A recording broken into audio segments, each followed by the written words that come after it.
오늘 팬데믹 시대의 저널리즘이 어때야 되는지를 특히 뉴스 이용의 측면에서 말씀을 드리도록 하겠습니다. 미디어를 연구하는 입장에서 우리는 지금 코로나19라는 바이러스뿐만이 아니라 잘못된 정보와의 싸움까지도 목도하고 있는 상황인데요.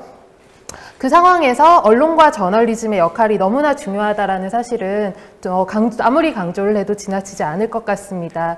먼저 코로나19 시대에 우리가 뉴스를 어떻게 보고 접했는지 살펴보겠습니다. 코로나19와 관련해서 우리는 TV를 굉장히 많이 봤고요. 그리고 믿을 만한 언론, 레거시 언론이라고 우리가 부르죠. 기존에 이름이 있던 언론사에 굉장히 많이 의존을 했습니다. 그리고 무엇을 1등 경로로 사용했느냐, 기존의 소셜미디어라고 불렀던 미디어에 대한 의존은 평소보다 줄어든 반면에 지상파 TV 혹은 포털, 그리고 종편 또는 보도 전문 TV 채널에 대한 의존도가 늘어났다는 점을 확인하실 수가 있습니다. 그러면 이렇게 브랜드 뉴스로 컴백했다는 사실이 우리가 정말로 이전에 신뢰가 낮았던 언론이 신뢰를 회복했기 때문이고, 위기 상황에서 정말 믿을 게 언론밖에 없어서, 혹은 레거시 언론밖에 없어서일까요? 다만 저는 거기에 100% 찬성을 하지는 않는데요. 그 이유는 뉴스뿐만이 아니라 다른 미디어 그리고 다른 매체에 대한 이용도 다 는 것이 사실 우리가 코로나19 상황에서 맞이하게 되는 엄연한 데이터라는 그런 사실 때문입니다. 재택근무도 많아졌고요. 자의로, 타의로 집에 있게 되면서 여기 보시다시피 다른 여가 생활은 굉장히 많이 줄어들었고요.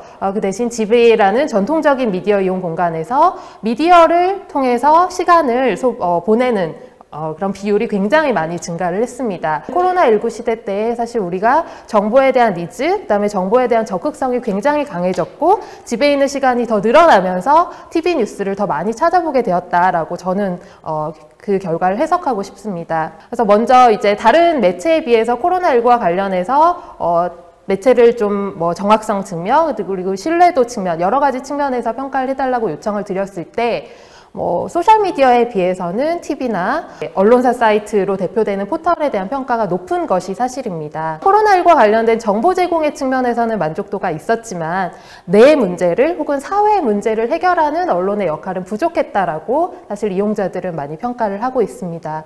그리고 더더욱 중요한 것은 앞에서도 보이시지만 허위 정보의 경로가 되기도 했다라는 것입니다. 브랜드 뉴스가. 그래서 이용도 많이 했고 정보를 한 데 있어서 만족도 하지만 허위 정보를 나한테 전달해 준 것도 언론이었어 라고 이용자들은 평가를 하고 있는 것입니다. 코로나19 이후에 어떤 사회 주체가 역할을 하는 것이 중요하냐라는 질문에 있어서도 언론이 중요하다라는 답은 11.2%밖에 되지 않았어요. 즉 10명 중에 1명만 언론이 앞으로 잘해야 될 것 같다. 언론이 잘하는 것이 중요하다라고 평가하고 있었다는 것입니다. 왜 이런 평가가 나왔을까요? 그래서 코로나19 시기 동안의 언론 보도를 분석을 해봤더니 굉장히 스트레이트성 기사의 비율이 88%나 되었고요. 그 다음에 결과 프레임 유형의 기사가 참 많았다는 것입니다. 즉 분석이나 해석을 덧붙여서 시민 지식을 함양하지는 못하고 상황 전달을 빠르게 어떻게 하면 빠르게 전달할지만 고민하는 그런 모습이 언론 보도에서 엿보였다는 것입니다.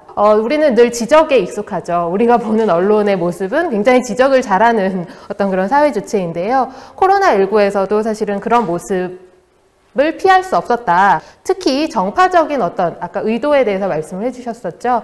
의도를 가진 정파적인 목적에 의해서 부정적 보도를 통해서 사회적인 불안과 혐오를 조성하는 모습이 많이 엿보였다라고 그렇게 전문가께서 평가를 해주셨습니다. 그렇다면 팬데믹 시대에 언론은 어떻게 해야 할까요? 무조건 많이 전달하기보다는 공식적인 정보를 분석과 해석을 덧붙여서 신중하고 확실하게 전달해주는 것이 이용자가 원하는 코로나19 시대의 보도의 모습이라는 것입니다. 그리고 또 하나 주목할 만한 점은 코로나19와 같은 모두가 정보를 추구하는 상황에서는 적절한 정보량이 무엇인지 그리고 그것을 조금 더 알기 쉽고 직관적인 형식으로 전달하는 방법이 무엇인지를 고민하는 것이 또 필요할 것이라고 봅니다. 적어도 코로나19와 관련된 보도만큼은 정파성 혹은 문제 제기에 초점을 맞추기보다는 공동체 역량을 강화하고 이 위기에 대처할 수 있는 방안을 제시하는 그런 방향의 보도가 필요할 것이라고 생각을 합니다. 그럼 이런 보도를 어떻게 실천을 해야 할까요? 저는 이제 문제 제기에 굉장히 익숙했던 한국식 저널리즘의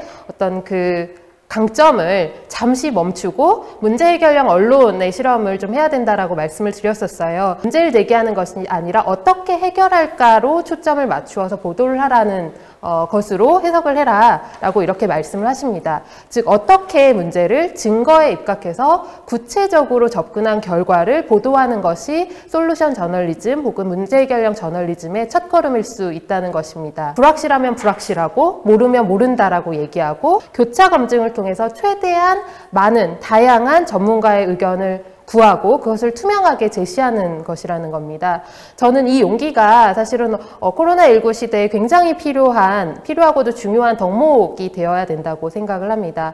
허위 정보가 돌쯤 될 때 어떤 언론사가 재빨리 그것이 허위 정보가 아니고 혹은 그것이 불확실한 정보임을 얘기해 줄 수 있다면 사실 우리는 인포데믹에서 조금은 거리가 먼 상태로 나의 신체적인 안녕만을 걱정할 수도 있지 않을까 싶습니다. 이런 시도가 가능하려면 저는 협업의 새로운 모델이 코로나19 시대에 시도되어야 할 것이라고 봅니다. 언론인이 의사 선생님들과 그 다음에 감염증 전문가 선생님들과 협업을 하고 그 결과를 대중이 혹은 이용자가 더 알기 쉬운 형태로 전달해 주는 것은 조금은 좀 수월한 방법일 거라고 생각을 해요. 팬데믹 저널리즘이라고 우리 지금 이 시대를 부를 수 있을 것인가 라는 어떤 그런 물음인데요. 사실 누구도 가보지 않은 길이기 때문에 언론의 모습이 어떠해야 되는지에 대해서 단정하기도 좀 어려울 것 같습니다. 단 하나 분명한 것은 이 코로나19 시대가 사실에 대한 정보가 굉장히 중요하고 그 정보를 소비하려는 이용자의 의지도 굉장히 높아져 있는 상황이라는 것입니다. 그래서 그 하나를 기반으로 해서 위기를 기회로 만드는 그런 계기를 만들었으면 좋겠고 그때 우리는 비로소 지금 이 시기를 팬데믹 저널리즘이라고 긍정적으로 추억할 수 있을 것 같습니다.